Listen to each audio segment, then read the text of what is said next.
everybody. Welcome to another episode of Two Strike Noise, your mom's favorite baseball history podcast. My name is Jeff. I am one half of the show. Joining me, as always, the second half of the show from the Jesus Montero studio in the Pacific Northwest, it's Mark A. Johnston. Mark, how you doing? Hey, I'm doing good. A little bit of a mild weather upon us, and I can tolerate that. But the Jesus Monero place is, it's doing good. I think from now on, the studio is only going to be named after Mariners catchers. There's plenty of those. That's why I think it's a good thing. Now, Montero, famously, of course, was a bust. Both the Yankees and the Mariners did not get what they thought out of him. But also probably most famous for throwing an ice cream sandwich at a scout in a minor league game. Yes. He was coming off the field. This scout who was working for the Mariners was like, he told him essentially, hurry up, move quicker, go. And then he sent down to the dugout an ice cream sandwich, which Jesus did not take well. And I don't think that was a great move by a Mariners. I think he was ungrateful. Yeah. I love ice cream sandwiches. Well, he didn't, and he threw it at the scout. I'm assuming the scout had to have been fired after that. I never heard. I never found out who it was or why. But yeah, the old ice cream sandwich affair, as it became known. What I read was that Jesus was a bigger gentleman, but he came in specifically quite a bit overweight into spring training, and this scout was referencing that. Yeah. When you're on the same team, that's not cool. But let's move on from that, Mark. Get right into a BP. I'm going to start this out. I heard a new joke and I thought of you. Oh, good. Which tells you what kind of joke it's. Right. Just like the marsupial joke or whatever that we told the other day. All right. So this is my new dad joke that I heard and I immediately thought of Mark. So I did have to take a driving test to go get my license this week, renewed, all that stuff. And I was actually a little bit worried because I drive all the time, but you got to drive like legally, I guess. You're supposed to stop at a stop sign for 3 seconds, all that kind of stuff. So I was a little nervous. I got 9 out of 10 on the driving test, though.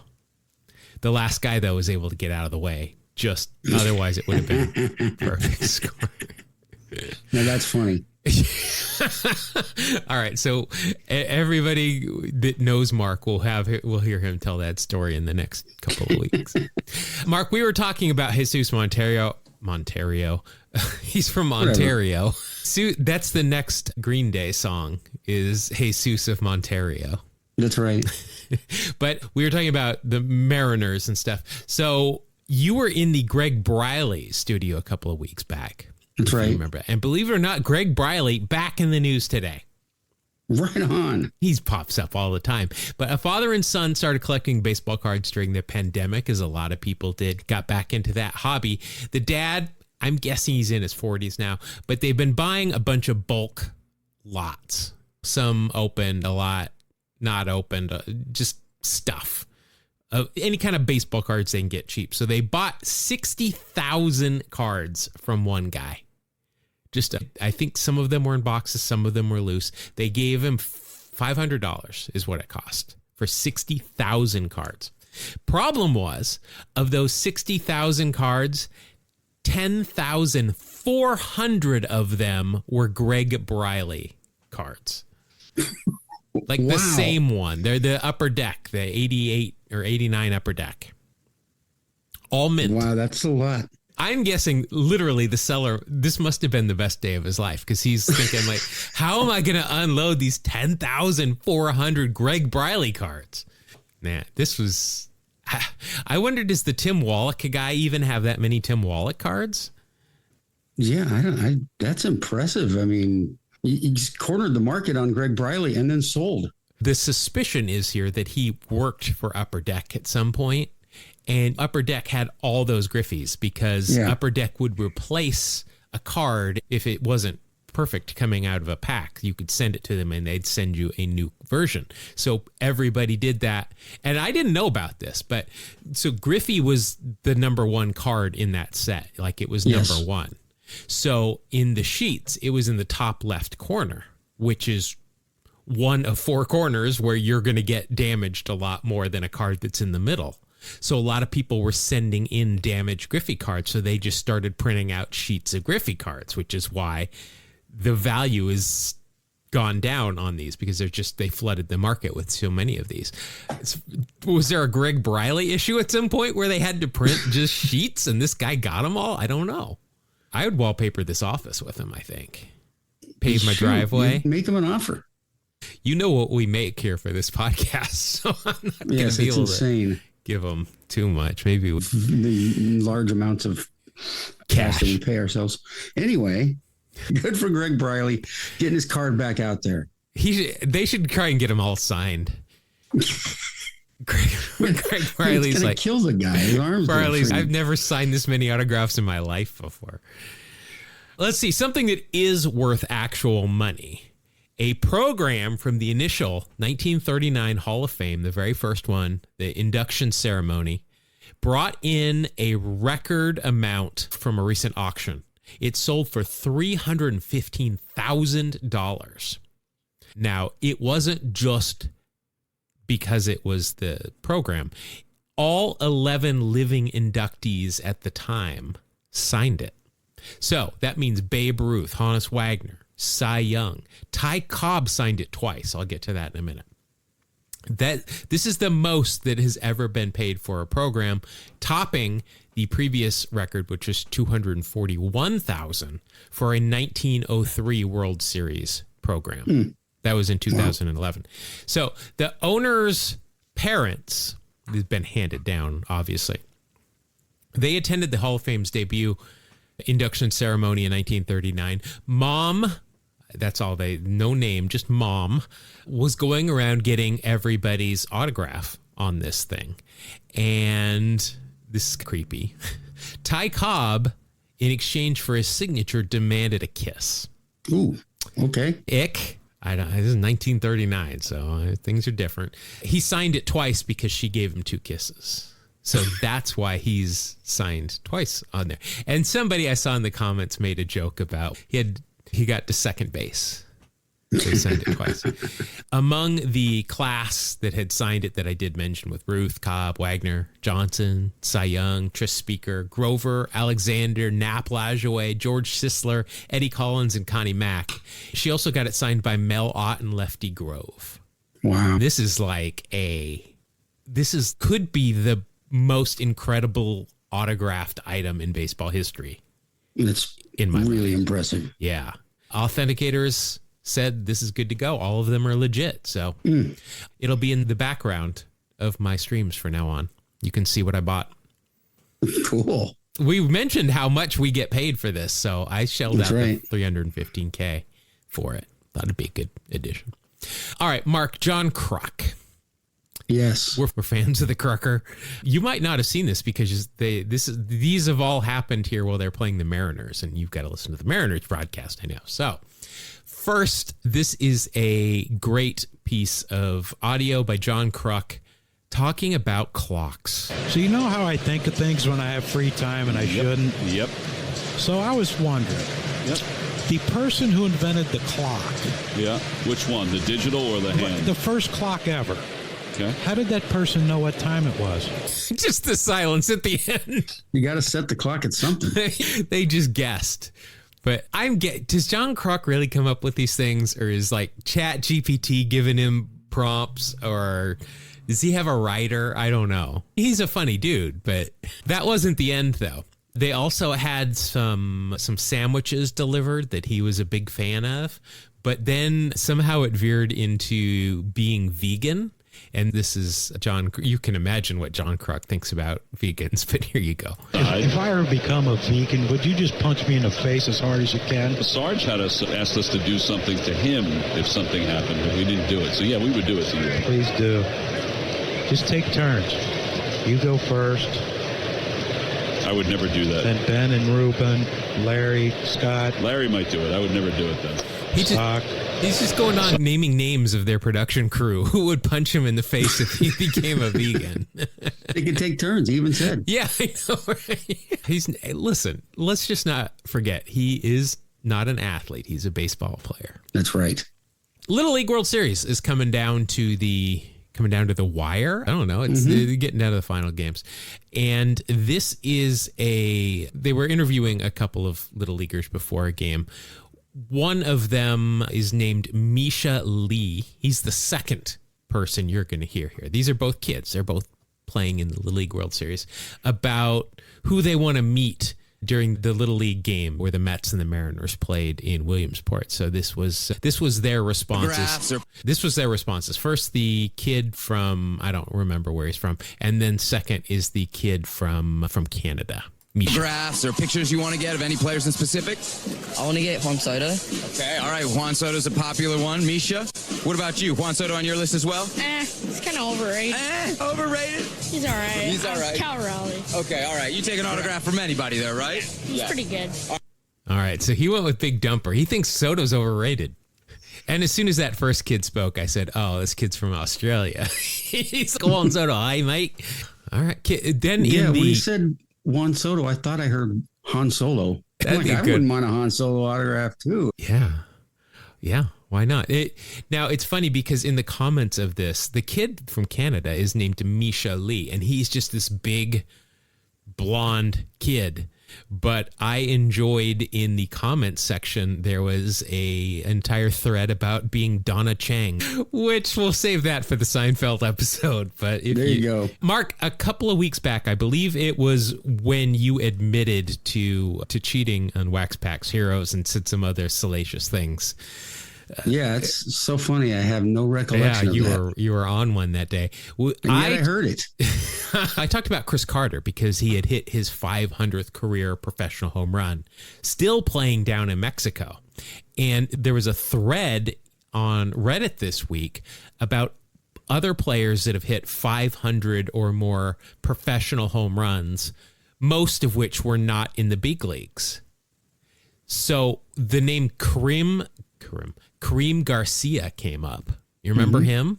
Sure. He hit, I had no idea. He ended up with 533 career home runs. Wow. 103 in Korea, 34 in Japan, a bunch in Mexico.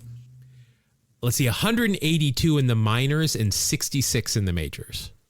Wow. So the bulk of those, 450 about, were in the non-big leagues. Right. Also on this list, Tuffy Rhodes, of course. We talk about him quite a bit. Overall, he ended up hitting 531 of them, 464 of which were in Japan. That's all.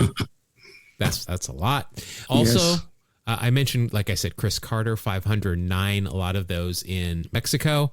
Also, we have got we've got Alex Ramirez, who played in the big leagues for Cleveland and Pittsburgh for just like a cup of coffee. He ended up with 12 home runs in the big leagues, but he played a long time, 2001 through 2014 in Japan, where he hit 380, and then he hit over 100 in the minors for a total of 508 home runs. This would be a great square on the grid, would be professional 500 plus professional home runs. Yeah, those are not your biggest names you're going to think of. How about Alex Cabrera? El Samurai is a typical nickname for somebody from Venezuela. He likewise played in Japan for quite a while. He ended up with 538 career home runs, most of them in Japan. These are just names I wouldn't have thought of. Here's one, Hideki Matsui. 508 career home runs, 175 in the big leagues, 332 in Japan. He's like the most equal that I could find. Right. Dick Stewart played for Pittsburgh in the 60s. He hit 512 home runs. I say that. Now, he hit 228 in the bigs and 221 in the minors, and then a couple in Japan. But it counts. Your guy, former Mariner legend, Vladimir Valentin? Yes. He hit, 507 career home runs. And I think wasn't he the one that eventually broke Sadahara O's record in Japan. I don't remember who it was. Maybe not him.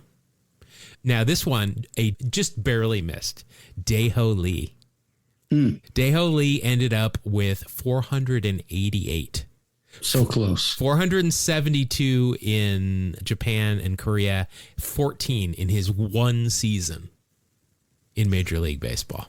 I tell you what, that guy, cat-like quickness. Cat-like, he is. And then the final one I wanted to mention that did not hit 300, but came very close, and is the real-life Crash Davis, Mike Hessman, with his career 462 home runs, 433 of which were in the minor leagues.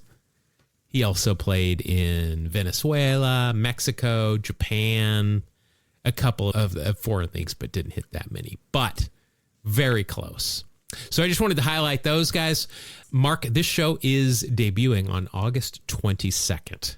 Before we get to the debuts of that day, something happened in 1989 on August 22nd involving both of our favorite players of all time. Oh, yes. There you go. Yeah, I have a framed newspaper highlighting the accomplishment signed by, you know what? I should have gotten that signed by Ricky. There are just so many things that I look around my office and I'm like, I should have gotten that signed. Seize the day, people. Seize the day. Right. 1989, Nolan Ryan strikes out Ricky Henderson in the 5th inning to become the first pitcher in Major League Baseball to strike out 5,000 batters. Big day. Pretty good. Yeah, pretty decent. Let's see. Making their debuts today, a lot of names, so I had to narrow it down. First of all, 1993, there is no way I'm not going to celebrate the Major League debut of Carmelo Martinez. Of course. I don't know why I am so drawn to this guy, but I was at the time, and I still celebrate. Obviously, we've mentioned it many times, the cousin of Edgar Martinez. So he's got Hall of Fame blood within him, pumping through his veins. This is what Carmelo said about his defense. He said, in the outfield, fly balls are my only weakness. Which, boy, I resemble that remark. Now, this is what I laugh at. Not as funny, but I laugh. In July of 2008, Carmelo was the interim manager of the Chicago Cubs single A Peoria Chiefs. And he got into a brawl with the opposing manager of the Dayton Dragons, Donnie Scott. Wow. They started arguing at home plate, and then it seems like Carmelo pushed him, and then the benches emptied. You don't want to mess with somebody named Carmelo. That's a bizarre event.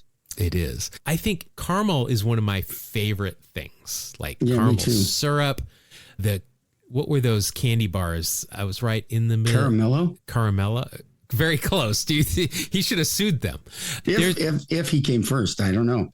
He might have been named after the chocolate bar. I don't know. He was born in 1960. I don't think the Caramello was around then. Could be wrong. I don't know. I'll have to do some research and buy a few. Yeah, they're still around. And my favorite coffee shop in Seattle, Cherry Street Coffee, has a Caramello, which I always order. It's really good. Also, making his debut today, 1986, Mark McGwire.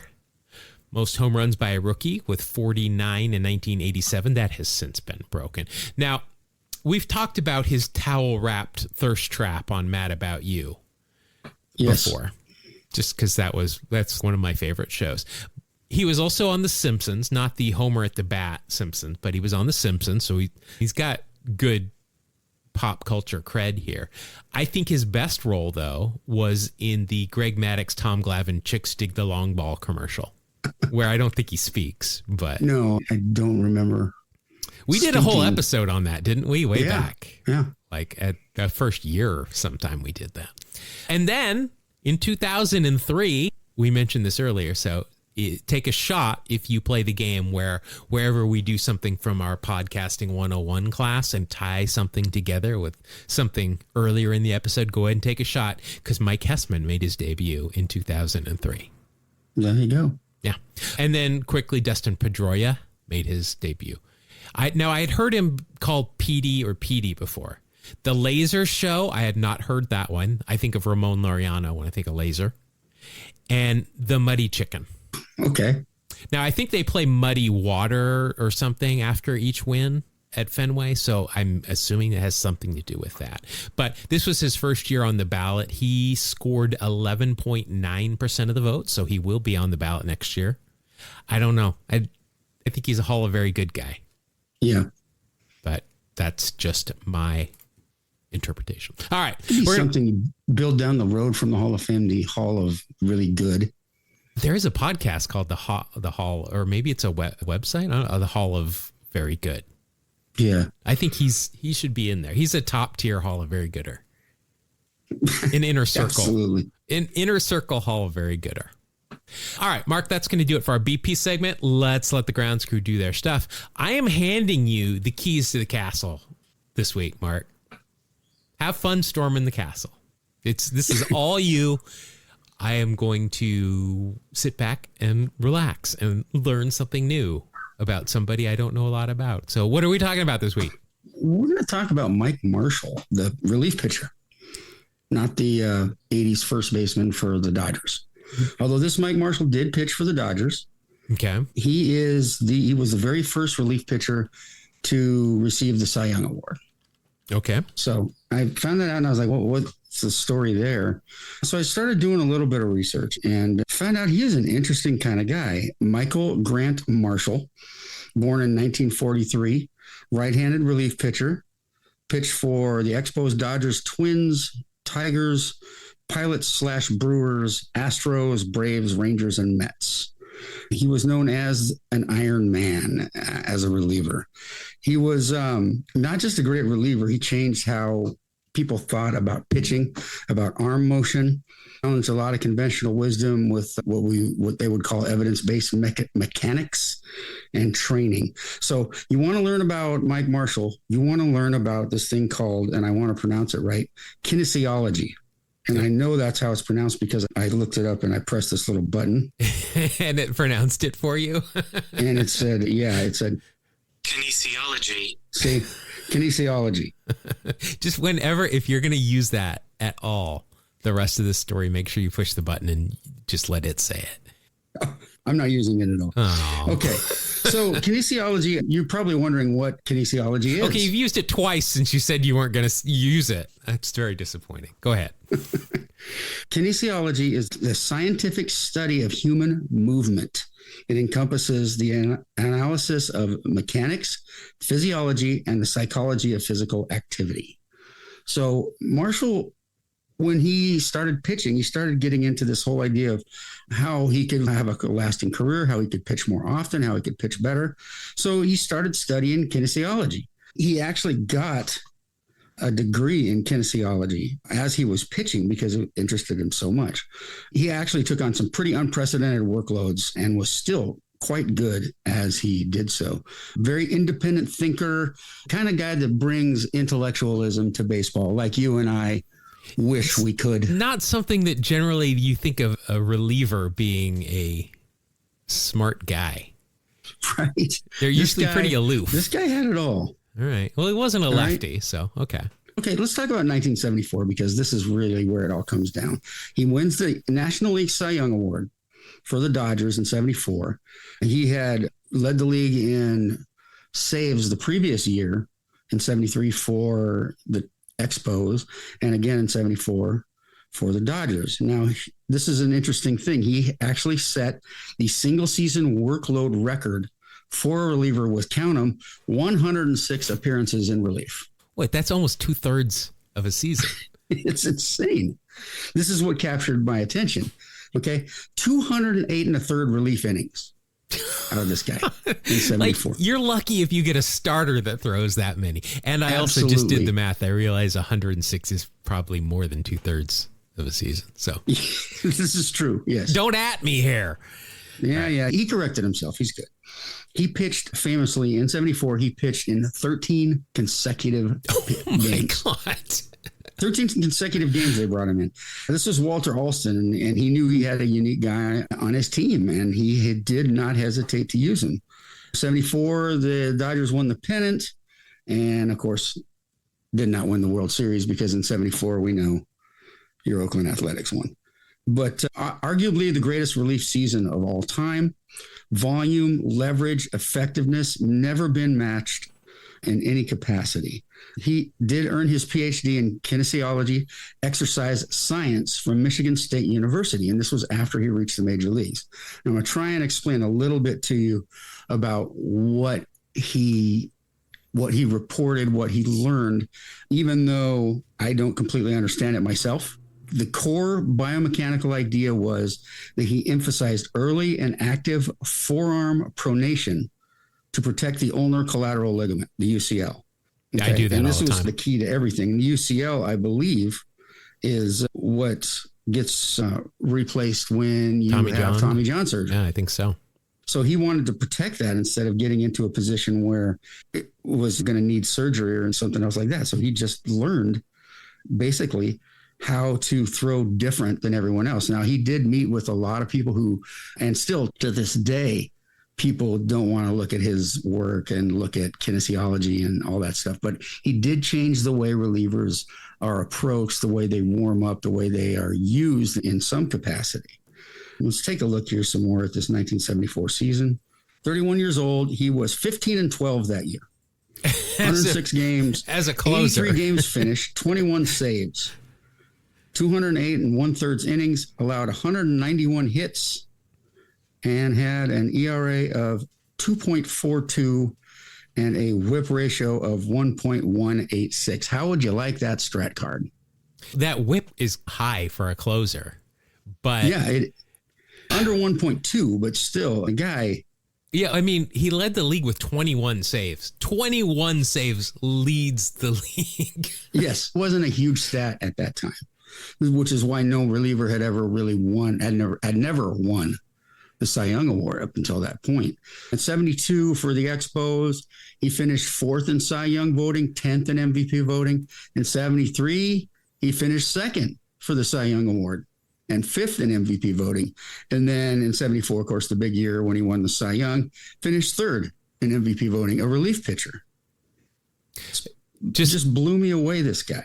I'd never really studied him. I knew there was 2 Mike Marshalls for the Dodgers. That's pretty much as far as it went. He would actually take other pitchers under his wing and have them go through his year-round conditioning, built specifically for throwing motion. He would run private programs for pitchers. He published detailed prescriptive mechanics intended to reduce injuries, very ahead of his time. And the adoption into the MLB was limited, but many of his injury prevention principles foreshadowed modern biomechanics labs and individualized throwing programs. He said from day one that safer mechanics were teachable and that longevity was something you could learn and prepare for. Today's data-driven pitch design, the motion capture analysis, and UCL stress research are all reflecting of the kind of studies that he championed. He's widely cited as one of the most impactful relievers of all time, especially in the 1970s. Received lots of top reliever honors of the era, Fireman of the Year, etc. He's influenced today's emphasis on pitch efficiency, recovery, and evidence-based training. A record-setting competitor, an iconoclast, an educator, and his fingerprints are still everywhere when it comes to relief pitching. I ran across it and I thought, man, I'm just going to talk about this guy and this incredible 74 year he had, but you can't do it without talking about why and how that he came about it. So Mike Marshall, incredible relief pitcher of the ages. I'm looking at the 74 team, and I'm looking. So he pitched in 208 1/3 innings out of the bullpen. Yes. That is more than all but 2 of their starters. He was 3rd in innings pitched as a reliever that led the league in saves. Yeah, 3rd in innings pitched for the league. And so he wins the Cy Young. His teammate Andy Messersmith came in 2nd, and Don Sutton, his other teammate, came in 4th. It was a pretty good team. Yeah. Not as good as the Oakland Athletics. No, but no one was. But yeah, they won 106 games. That's a lot. I guess he pitched a lot, so that's how you get that much of a record as a relief pitcher. That blew me away too. It's when I first saw the Cy Young Award thing, I thought that's odd, and then I looked up his stats, and I was just like completely shocked. And the more I looked into that, the more I realized that he had come about this not just by dumb luck, but he had studied it and challenged himself and really believed in this whole idea of biomechanics and how his career was solidified and elongated by just the study and the intellectual capacity to understand kinesiology. I do also want to point out that he led the team in losses. He did with 12, and he was third on the team in wins. When you look at his stats, you would swear that if you removed the games through saves columns on Baseball Reference, you would look at him and swear he was a starter. Yeah, a good starter. Yeah. Absolutely. I also want to mention that after you said you were not going to use the word kinesiology, but you said it 8 more times. So yeah, I was lying. I've got this pitch counter here that I got to use it for something. So it's like there you go. First of all, thank you. That was interesting on Mike Marshall, because I always think of the other Mike Marshall, the first baseman for the 88 and the 80. From our baseball growth years. Yes, that's something that you don't see anymore. Remember, in the 80s and 90s, the starting pitcher for the next day would be in the dugout charting pitches. And yes, that's just when was the last time? Does anybody even do that anymore? I think it's all automated, so they don't have to do it. I always thought it was great because it keeps you in the game. If you're pitching against the same team, you're looking at the hitters and stuff. But yeah, absolutely. Got too much. Yeah, I don't think they do that anymore. I think they just look at all the stats and look at the charts and videos. Do even coaches even have a pitch counter anymore? I remember just in the dugout, the pitching coach would have a pitch counter, but now it's up on the big screens counting on jabronis to make sure it's correct, though.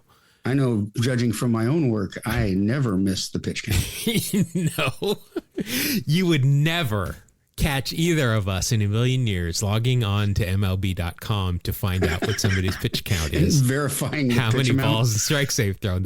You would not see that happen. I would never put in a pitch and then go, is that right? And then look at the television. Yeah. To make sure they have the same number as I do. I don't do that. You would never see a reliever come in and after 3 pitches, his pitch total's 96 or something. That you don't see it. It doesn't happen. So they don't need to count in the dugout anymore. Nope. No. Little peek behind the curtain, everybody. All right. That'll do it for our main segment of the show. It is time for us to head into the final segment. Before we do that, we've got some housekeeping here to do, like playing a theme, and then we're going to go over the rules. So without any further ado, let's get into Wax Pack Heroes. Wax Pack Heroes, stars in his eyes. Wax Pack Hero. Gotta pull a Wax Pack Hero. Stars in his eyes. Wax Pack Hero. On the podcast tonight. Hello again, friends. It's time for another installment of Wax Pack's Heroes. Before we can start, though, let's go over the rules. Mark and Jeff are going to play an old-fashioned game of war, except this is more like baseball reference war. They'll each get 1 card, and will score the baseball reference war of the year of the card. But wait! They can add or subtract points depending on certain aspects of the card and the player's season. Any 80s baseball aesthetics the card displays will earn an extra 1/10 of a point. Or if they don't like something, like 2-in-1 stirrups, they can subtract a 1/10 of a point as well. Also, if the player won any awards that season, they get a 1/2 a point for each. If the player led the league in any categories, they'll get a 1/10 of a point for each positive category, but minus 1/2 a point for each negative one. If there's a Hall of Famer anywhere on the card, that's a whole extra point. If the player had a Costacos Brothers poster made of them, they get a 1/2 a point for that. If Ricky Henderson or Nolan Ryan get pulled, the round is over. Jeff automatically wins if either pulls a Ricky card, and Mark wins if Nolan is pulled. If the player has any pop culture references, they get a half a point, unless they appeared on Seinfeld, The Simpsons, or Sabrina the Teenage Witch. That, friends, is a whole point for each. If the player was suspended for off-the-field mischief during their career or are on the 2SN, don't talk about list, that's a minus a half and a whole point respectively. So with that out of the way, it's time to play Wax Pack Heroes. All right, so there it is. We were very fortunate, Mark, that we got Vin Scully to record that before he passed away a couple of years ago. The foresight. Yeah, that's no weird tricks or anything like that. That was Vin. Yeah, I've kept that in my back pocket for a while. Right, because we wouldn't want to get that right out there. And we wanted to kind of sit on it for a little bit like we did. So I'm glad we could finally get to it. But there you go. That's how we play. Mark, we started the new season last week. People seem to like the new kind of rules that we got in there. So let's stick with that. We're going to be, again, playing best of 5. I am up 1-0. Get that opening day win. The bunting is still up, by the way, here in the office. I still don't know who did it or why. But let's get into this week. What year should we be using, do you think? Now, last week I picked 81. I think you should pick a year this year. All right, I'm gonna pick 89. Okay. I'm gonna pick 90. I'm going 90. I'm going MVP okay, here 90. for Ricky. Yeah, top's 90. All right, we got these cards. Let's go ahead and see what kind of trouble we can get into. Mark, your first card is, I think he played for the Mariners. We'll find out here. Luis Quinones. Let's see. Here he is with the Reds. It's a good looking card. He looks good here at bat, but nothing that is going to help you out, unfortunately. Luis Quinones, let's see, 8 years in the big leagues. 4 with Cincinnati. Nope, no Mariners. And then just single or parts of seasons with the Giants, the Cubs, the A's, and the Twins. He came up with Oakland, actually, in 1983. Something I did not know. 1990, he was with the world champion Cincinnati Reds. He hit 241, 301 on base, slugged 331 for 71 OPS plus, 2 home runs, 17 ribs, and a 0.0 WAR. You've got a manager card, essentially. I basically have a manager card. Let's see. Once was traded for Johnny LeMaster, the very first baseball card I ever owned. Also traded by the A's to the Cubs for Ron Say. Go Cougs. And Luis Quinones, you have got a 0.0. It could be worse. It could be. I've had worse scores than that. Yeah, it could be a lot worse. I have pulled my favorite relief pitcher of all time for the Oakland Athletics is Gene Nelson. Gene Nelson, solid. God, great hair, great mullet. He's got a mustache. I don't think I need to go with a 0.2 of a pointer because I don't think I'm going to need it. I'm getting cocky. But let's see. Gino, overall, 13 years in the big league, 6 with the good guys, 3 with truly the bad guys, the White Sox, 2 with the Mariners, 1 with California Yankees and the Rangers. Let's see here. In 1990, with the A's, he went 3-3. 51 games, 5 saves, even with Eck. He was just probably some 3-inning saves, or Eck worked 4 days in a row or something. Sure. 1.57 ERA. Geez. 74 2/3 innings pitched, 55 hits, 5 home runs allowed, a 2.36 ERA plus. He was more than 2 average players combined. That man, or above the average there, for a WAR of 2.3. A lot of names. We traded for Oscar Gamble and Mickey Rivers at one point. Shane Raleigh. Is that Cal's brother who spells it differently? I don't think so. No, I don't think so either. And Jerry Don Gleaton. Let's see here. Gene Nelson. I come up with the Cowboy Gene Nelson when I go to Wikipedia. Not that one. No. No, we want Gene Nelson, baseball with the good lettuce. Wow, this is a ridiculously short Wikipedia page. Luis Quinones had a longer Wikipedia page than my favorite relief pitcher of all time. This doesn't seem right. No, I'm going to have to write a Wikipedia page now. All right. Seriously. That puts me up 1-0. I like it. In the lead. I only need 2 more. I'm on the way. All right, your next card. Oh, you're going to get mustache points for sure here. Mike LaValliere with the Bucks. Spanky himself. Mr. Spanky. It's a posed shot in spring training. It's not a game action. He doesn't have his catcher's gear on, but he's squatting down with his catcher's glove on, and he looks like somebody named Spanky in this picture. He looks like he was not expecting to have his picture made, and he might have been out late the night before. But you'll get 1/10 of a point for the mustache. So that's your first point of the day. Let's see. Overall, 12 years in the big leagues, 7 with the Pirates, 3 with the White Sox, 2 with the Cardinals, and 1 with the Phillies. In 1990, with the Bucks, he hit .258, .362 on base, a .344 slug for a 100 exactly OPS plus, 3 home runs, 31 RBI, and a 1.8 WAR. Ooh. Not bad. A positive. That's not bad for a catcher. Traded with Andy Van Slyke to the Pirates for Tony Pena. Oh, I remember that. Who was it? I don't remember if it was Spanky or Pena was not happy about that trade. Yeah, I don't remember. I think we've mentioned this, that Spanky still swears that Sid Bream was out at home plate. Oh, the yes, 1992 that's right. That was their NLCS. play. Yeah. Let's see. Not much, certainly no pop culture, unfortunately. I feel like he should have had more pop culture chances. Maybe in the Pittsburgh area he did. I don't know. All right. So that'll be a 1.9 for you. I know you're going to have something to say about this guy that I have pulled with Atlanta. It's Jeff Blauser. I think I've said it too many times. Yeah. The good news for you is there is nothing on this card that's going to help me out. It is spring training. He is sitting in the dugout. He is staring pensively off to the side.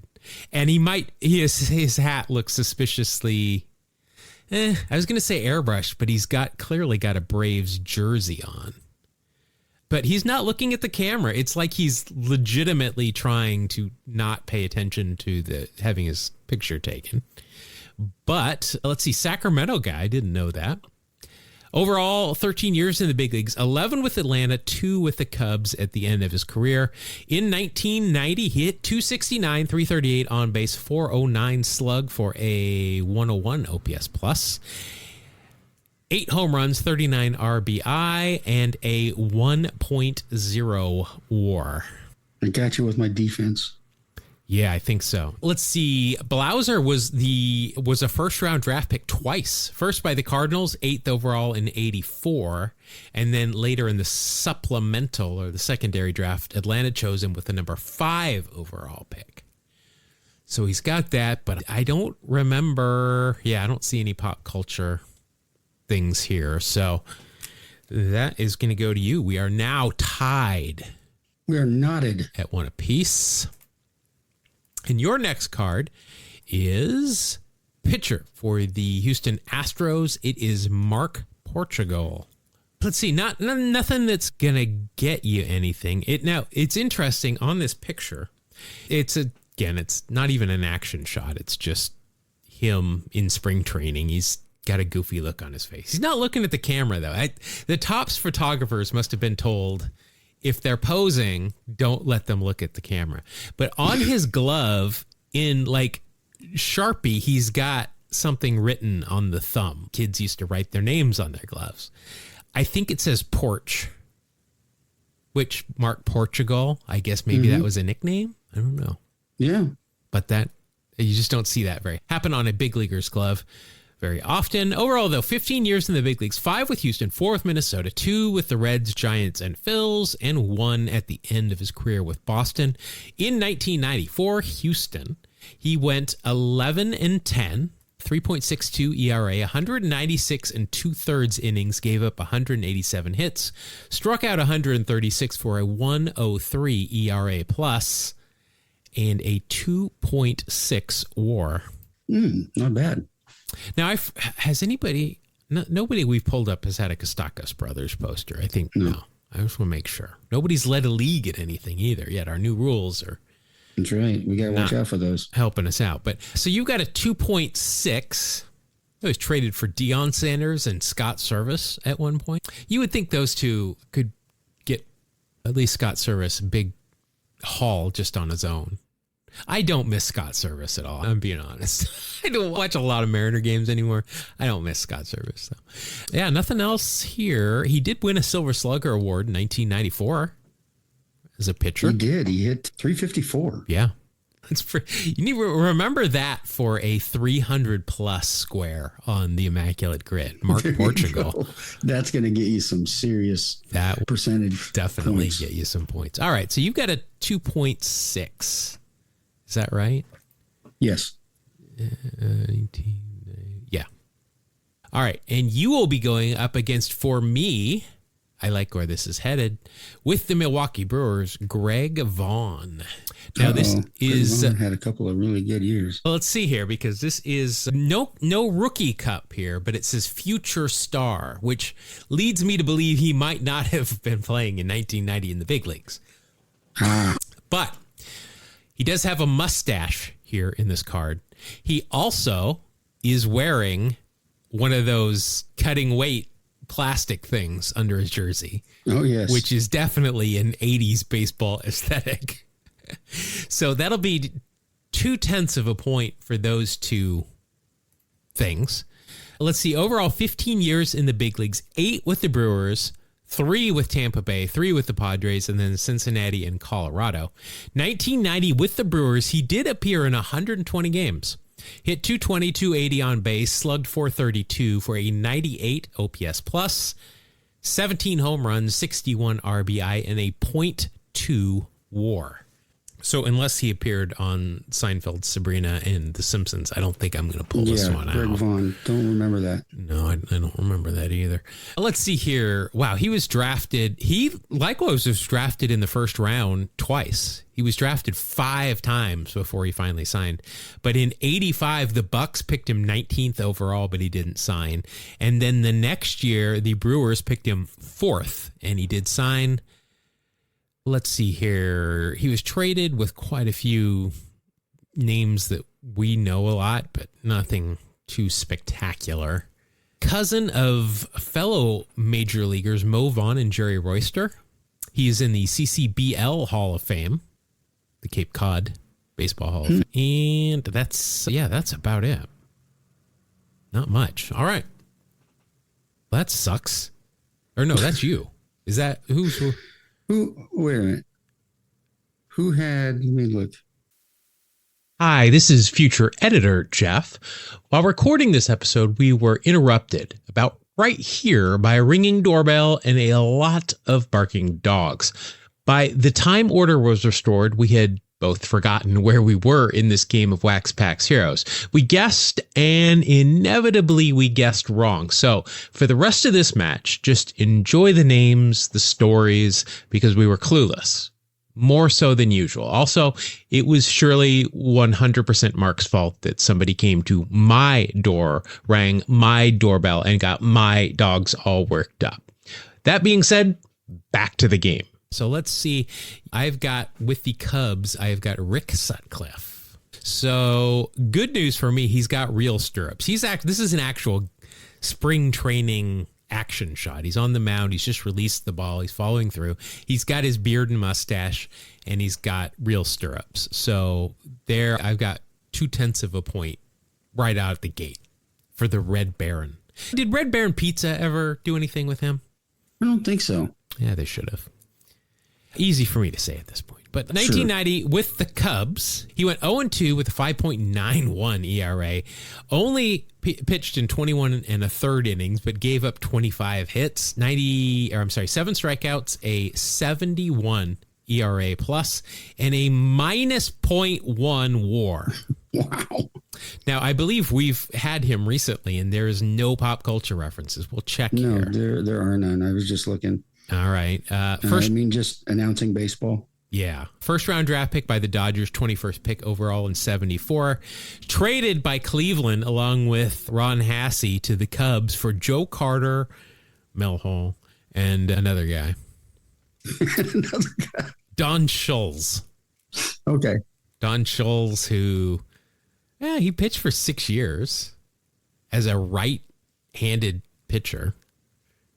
But Yeah, not a 5.47 career ERA. But yeah, that's not going to help me out. And I think that's going to give you the win, unfortunately, for everybody involved. Is that 3? Yep.